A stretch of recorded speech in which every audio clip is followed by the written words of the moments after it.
Spoleto. It is here that the artist ALVARO Peppoloni finds his inspiration.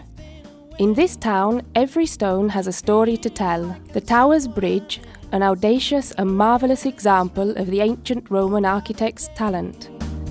The Albanozia fortress, fruit of the creativity of the famous Cardinal Albanoz, and the architect Gattapone from Gubbio, built to protect Pope Innocent VI on his return from Avignon, and also home of Lucrezia Borgia, just one of the many other people from history to live there. The cathedral, an admirable mixture of Gothic and Romantic architecture, which houses numerous works of art, one of which is the fresco The Virgin's Story by Filippo Lippi. The Druso Arch, which dates back to the beginning of the Roman Empire. The ancient entrance to the Forum of Spoleto, the present-day Market Square. The city, which was the capital of one of the most important Lombard duchies, and then also of the Papal State, still preserves intact the characteristic elements of its significant history. The Roman house where Vespasia Polla, the Emperor Vespasiano's mother, lived. The oil tower, which has witnessed numerous battles and victories throughout the Roman era and the Middle Ages. Culture, which embraces more than a millennium of history. Spoleto is an ideal place with its age-old history in tow, whose charm has inspired the genial mind of Giancarlo Menotti, who, in this exact place with his Two Worlds Festival, has presented to the world artists of great importance like Jeremy Robbins, Thomas Shippers, Jean-Yves Thibaudet, Joaquin Cortez and many others. The mayor of Spoleto attributes this great quality to Menotti.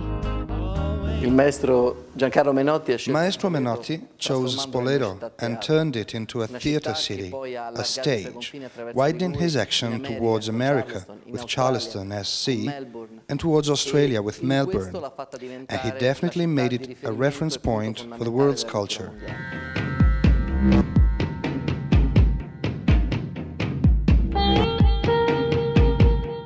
The artist, Peppoloni, lives and works in Spoleto. Keen on artistic experimentation and also on that reassuring everydayness, the bearded painter knows how to find the real taste of life aboard his Vespa or making a cup of coffee, two very unmistakable symbols of being Italian. Never without his pipe, the artist introduces us to the secrets of an inimitable technique, risky and eternal, as only frescoes know how to be. Everything starts with the selection of the board upon which Peppoloni's inspiration will be held. Laura, his assistant, is entrusted with this very delicate decision. While the decision is being made, we even have time to admire something extremely interesting. A fresco done by the artist Peppoloni using ancient techniques.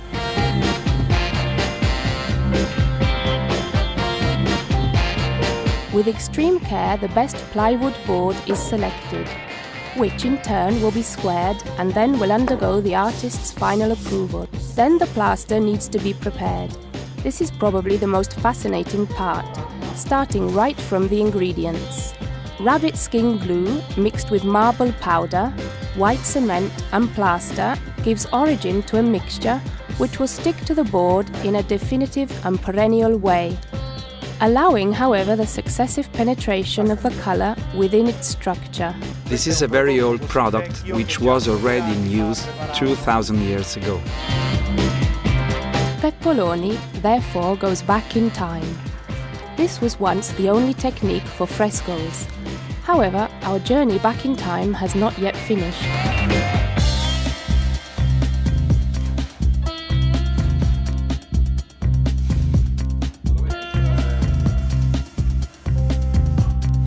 Egg whites are in fact the indispensable ingredient for bringing the picture and the colour to life. This procedure is characteristic of all of Alvaro Peppoloni's work, an artist who loves combining the innovation of his pictorial technique with the age-old history of art. It allows us to go back as far as the Egyptians, as at the time they already made hieroglyphics on the pyramids using natural pigments and egg whites. We are, therefore, going back to those times. Long before the plaster dries, the board receives its first chromatic intervention, one which is, we can say, a little original. Even blowing on the colours is a matter of experience. Some require a light blow, while others a much stronger one. The reason for such difference lies in the specific weight of the different earth, which varies from one shade to another.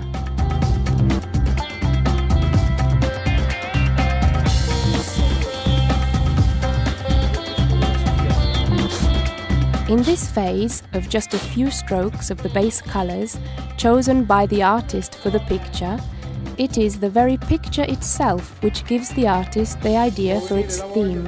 In fact, once the initial chroming has finished, often the first characters appear thanks to slight imperfections formed on the plaster or already on the plywood board, which will be of great help to the artist Peppoloni. Let's try sketching something. Once the subject to be painted has been identified and continuing to use colours composed of natural earth, we move on to the creation of the real chromatic base of the work, a series of strokes which will act as guidelines for the final piece of work.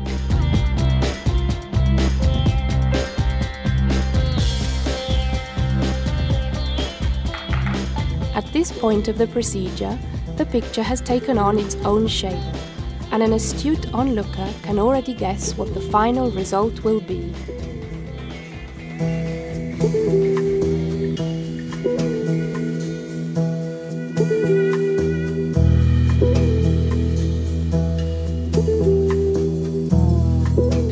We are now face to face with the almost complete work.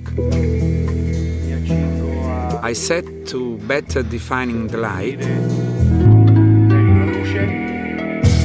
We have our splendid Spoleto as our background.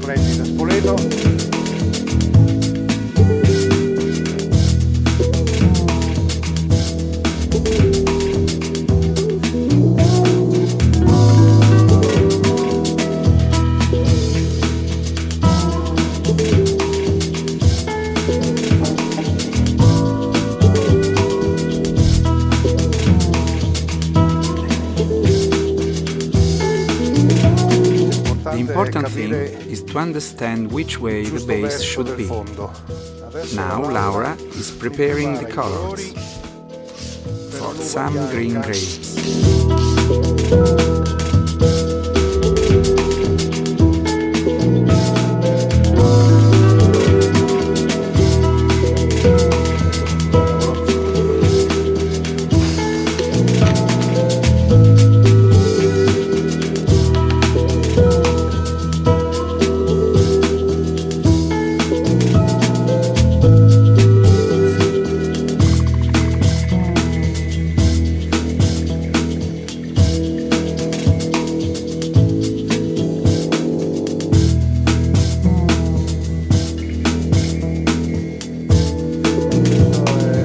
This is the first draft of the bunch of grapes. We already start to insert the first light.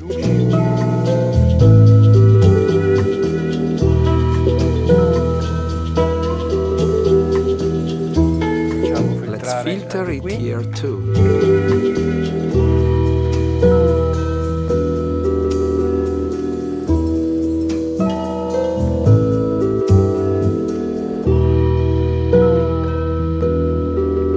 We can already catch a glimpse of the composition. Here we have one bunch, here another again. Here we have a central light.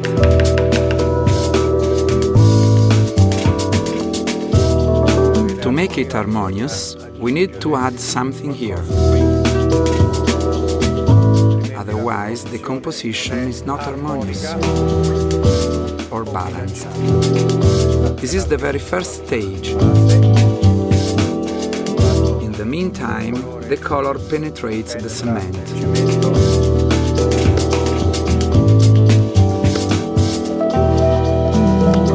Then we remove the impurities, otherwise they may cause problems in the final stage.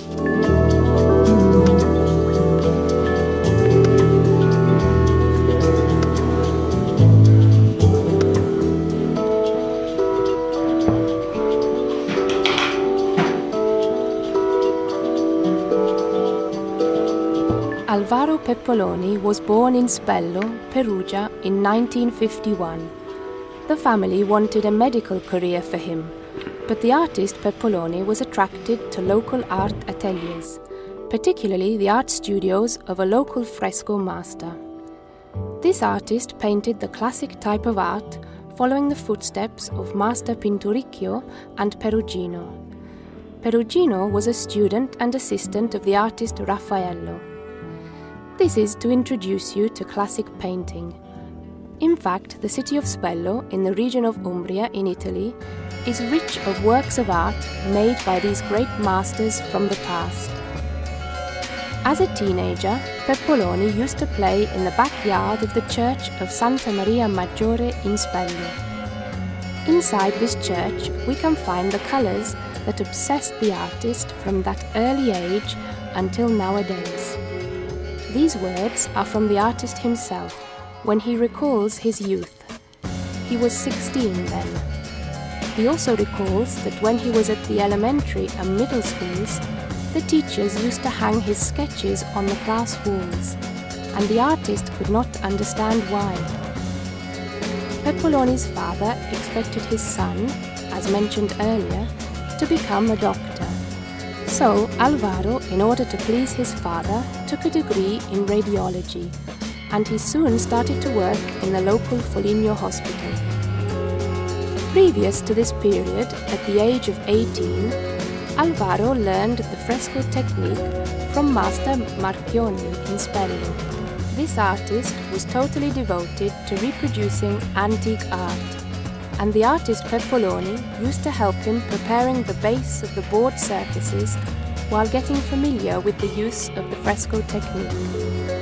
Around the age of 25, while he was working at the hospital in radiology, the artist experienced the strong desire to dedicate his life entirely to painting.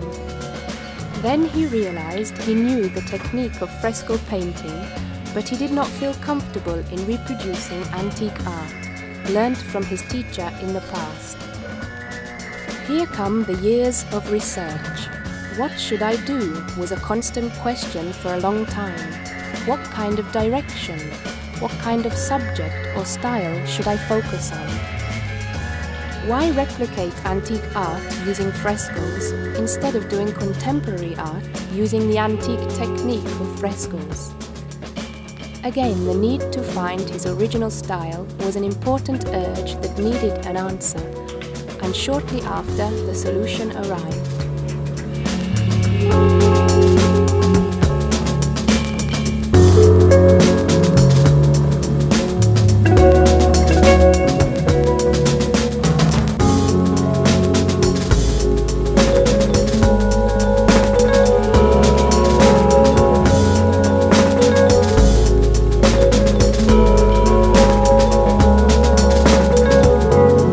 Source of light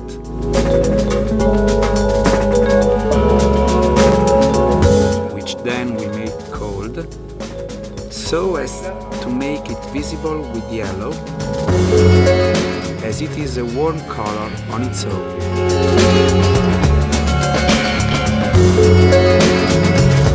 Here we are going on its direction.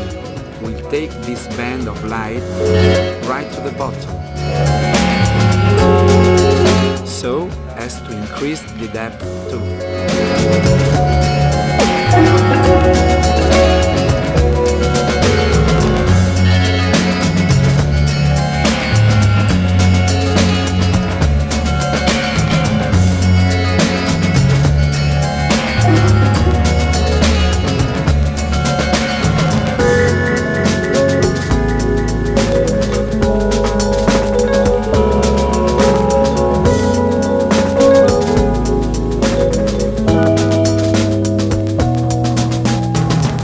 noticed that it's too monochrome in the way it has been worked, with the same shades, so we need to introduce other colors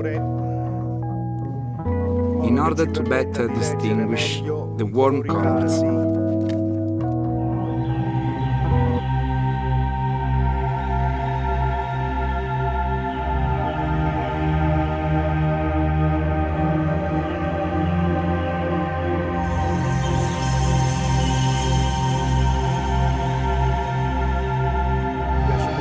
I really like this game of abstraction, which symbolized our hills in Umbria.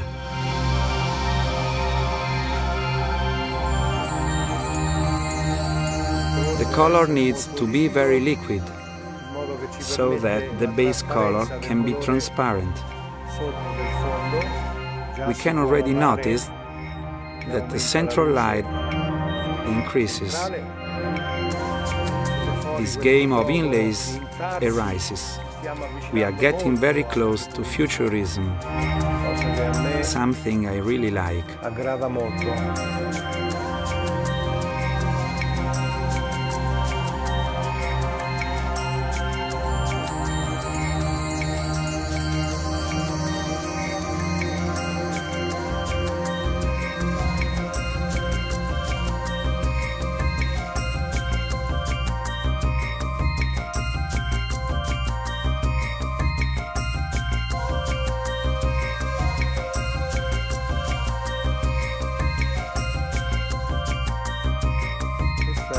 It is an intermediary stage and still one of construction, to then be able to move on to the final light.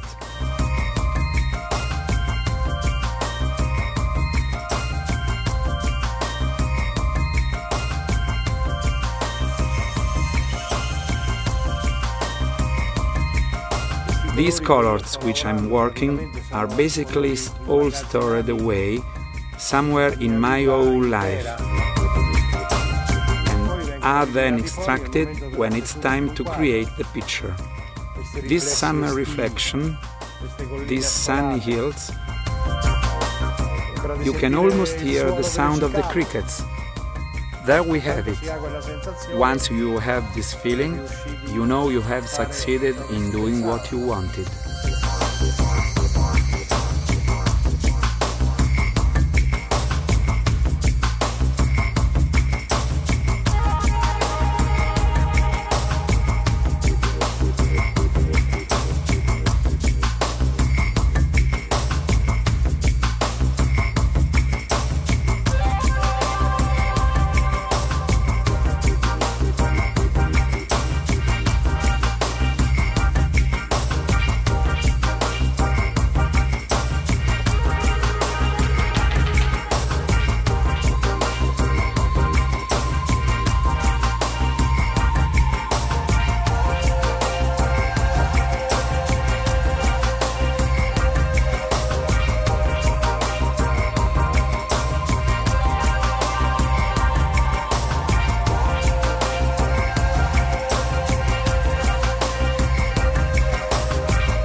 Evanescence becomes an essential thing.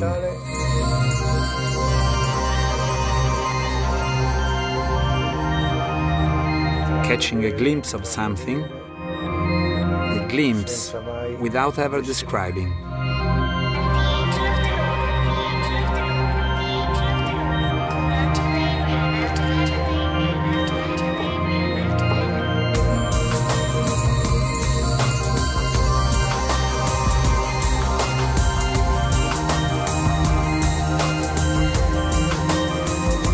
This process needs to be fairly quick, so that the color doesn't penetrate the cement. Otherwise, it sets and makes it difficult to shade properly.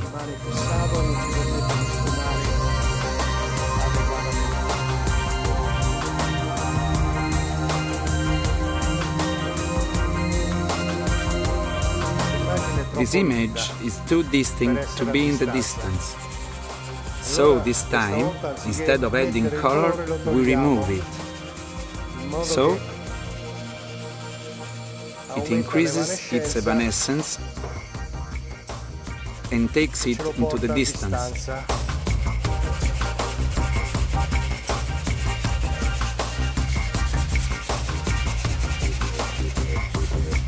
Okay, done.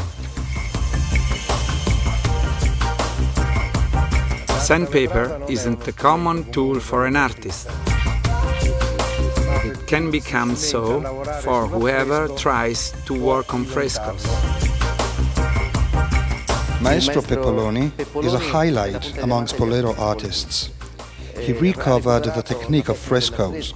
His works speak through the fresco, an extremely hard technique, both for the reproduction and for the performing times. Working in Spoleto, he brought it back to light. And so, through his great art, we are now bringing Spoleto back to the world, as Maestro Menotti used to do many years ago.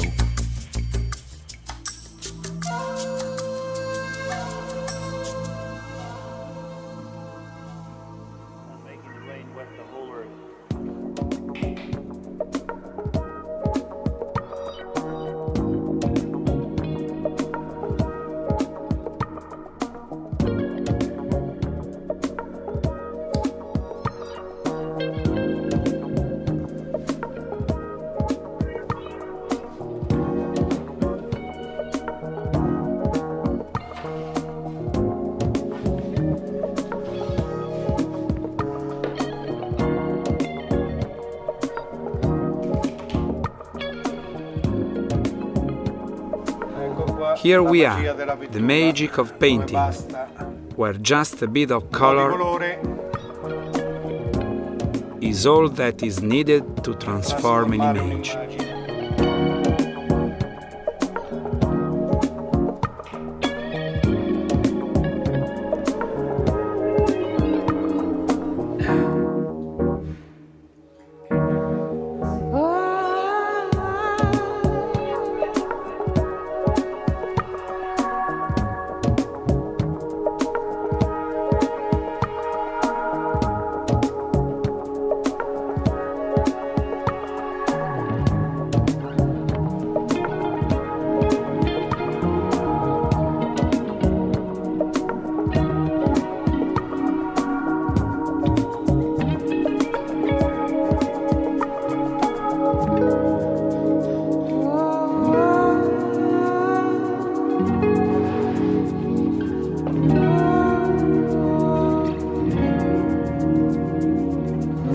The colours of Umbria play an important role in Alvaro Peppoloni's work. His frescoes reveal the desire to perceive and imagine. His pictures are dreams of light, composed of a rarefied matter, quite diaphanous. His dreams are the emotions of a happy childhood spent like St. Francis on the slopes of Mount Subasio. There, where the Apennine Mountains slope down towards a merry valley, where memories of hot sunny summers, fields full of sunflowers, and red expanses of poppies are all gathered. A rarefied and delicate atmosphere hovers. the descriptive details which, to start with, are clear-cut and precise, tend to disappear, and the shapes come together in a whirl of shading and light washes of colour, where there is no longer a material consistency, but a coloured mist which doesn't define but touches, which doesn't distinguish but captures. Peppoloni's world is calm, relaxed, timeless and animated by the harmony of colours which blend together, by changing shadows and by the shapes of a transformed, sung and mythical landscape. To paint is to let feelings free. The artist is not keen on detail. He prefers roaming across fantasy and travelling in infinity. An artist who is maybe unique in his kind. For his technique, his palette is the skill of bringing together figurative and informal, analysis and synthesis in the same piece of work.